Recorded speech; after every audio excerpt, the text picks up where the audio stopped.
अगला प्रश्न दिया गया है कि 8 अंकों की संख्या 76, 54, 32, 1 है।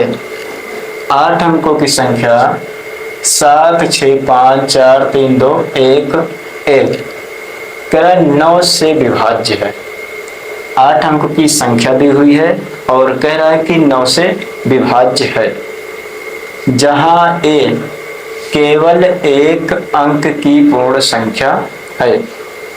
ए जो है यहाँ पर केवल एक ही अंक की संख्या आनी चाहिए। ए का मान ज्ञात कीजिए। ए का मान हमें प्राप्त करना है और वो भी एक अंक के रूप में आंसर आना चाहिए। सिंपल सा क्वेश्चन है दोस्तों, हल करते हैं इसको। हल करेंगे।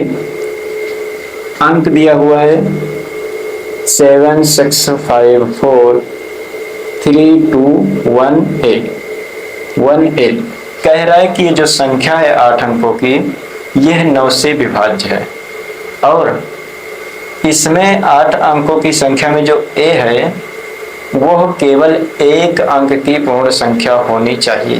मतलब एक अंक की पूर्ण संख्या है। ये जो ए है एक अंक की पूर्ण संख्या है। सिंपल सा क्वेश्चन है, क्या करेंगे, हल कर देते हैं इसको। अंकों का योग, इनके अंकों को जोड़कर अंकों का योग डिवाइड कर देते हैं 9 से।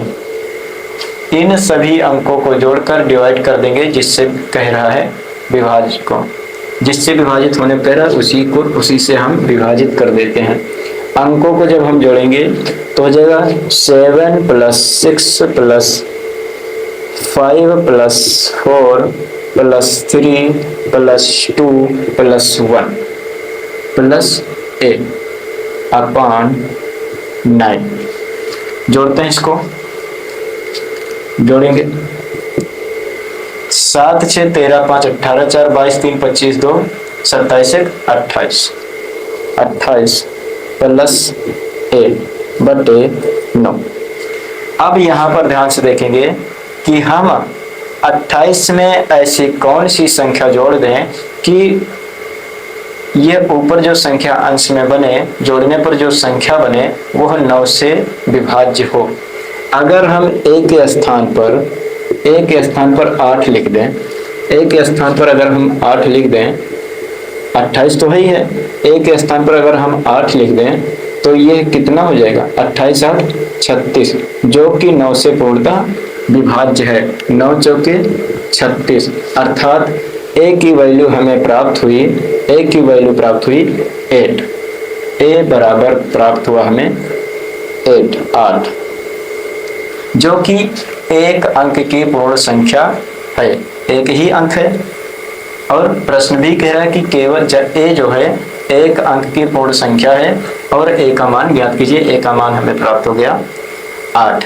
कुछ नहीं करना है, सबसे पहले इन सभी अंकों को जोड़ देना है और जितने से कह रहा है विभाज्य उससे विभाजित कर देना है। उसके बाद देखना है ध्यान से कि जो संख्या प्राप्त हुई है उस संख्या में हम ए के स्थान पर कौन सी संख्या रखें कि वो हर से पूर्णतः विभाज्य हो जाए। तो हमने 8 रख दिया, 28 8 36 36 जो कि 9 से पूर्णतः विभाज्य है और हमें ए बराबर प्राप्त हुआ 8।